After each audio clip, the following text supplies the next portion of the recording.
Okay, let's dive right into this. You know that feeling when you're just mindlessly scrolling through your social feed, or maybe you're wandering down the grocery aisle looking for something to just take the edge off the stress?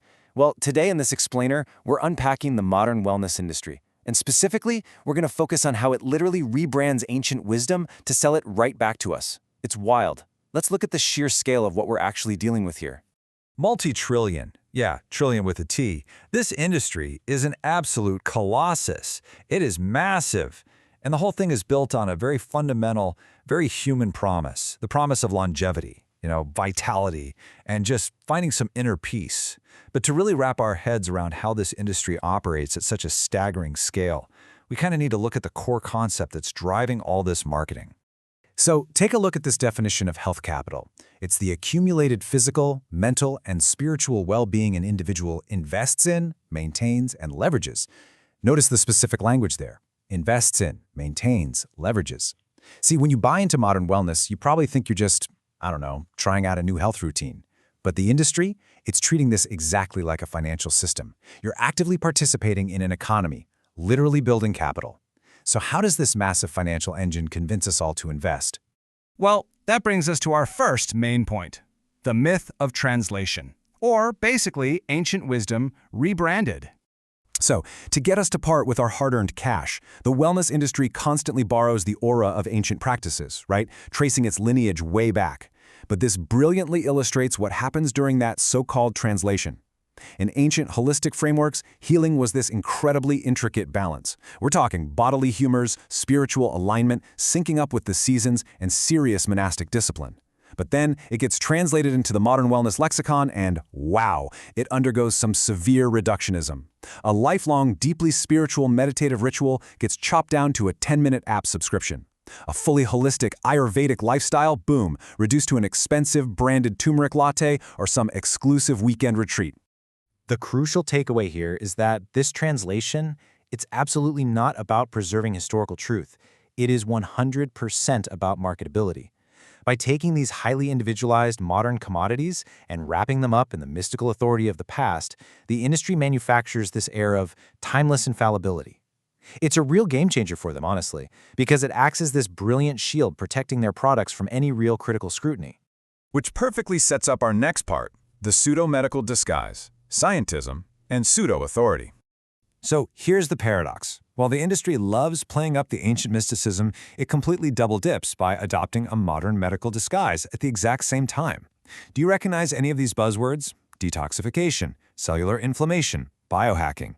If you follow any wellness influencers, you've definitely heard these. They sound super clinical, right?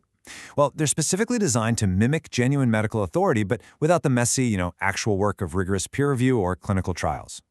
And this is where it gets fascinating, but also pretty dangerous. Look at this hybrid model. Real evidence-based medicine relies on peer review, clinical trials, regulatory oversight, the whole shebang.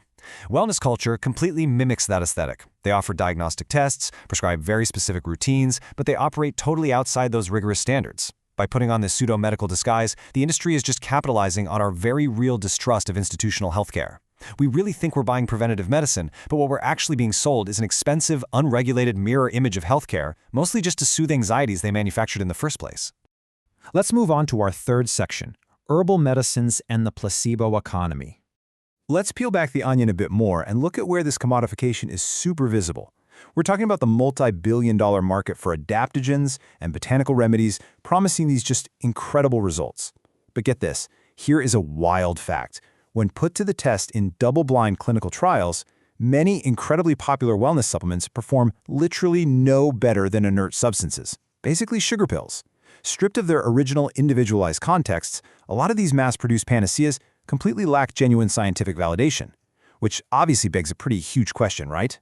If they don't actually do anything biochemically, why do so many people swear by them? Well, the answer is the placebo effect. But here's the kicker. In the modern herbal market, this psychological response is being amplified on purpose. How? Through insanely high price points, really sleek aesthetic packaging, and super aggressive marketing.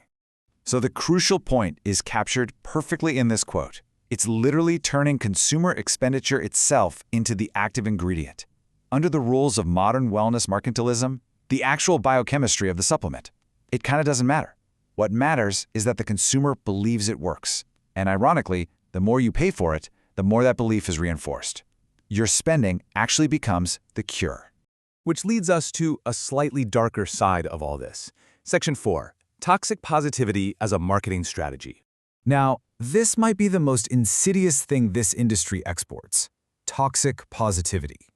It's this relentless, systemic insistence that literally any negative emotion, chronic illness, or life stress can be cured if you just have a positive mindset and optimize your lifestyle. Think about it. Traditional healing frameworks always acknowledged suffering, grief, and physical decline as just natural, unavoidable parts of being human. But modern wellness flips that entirely.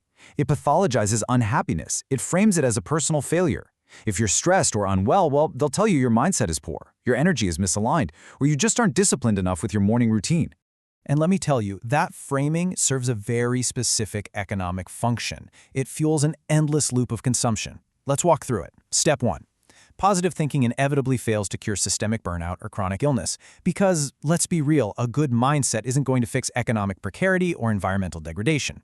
Step 2. Because the industry says the problem is you get blamed for the failure. Society is completely let off the hook. Then, step 3. You, the consumer, feeling inadequate, are sold the solution: a new supplement, a pricier retreat, maybe some deeper inner work, and the loop just starts all over again, keeping that balance sheet growing.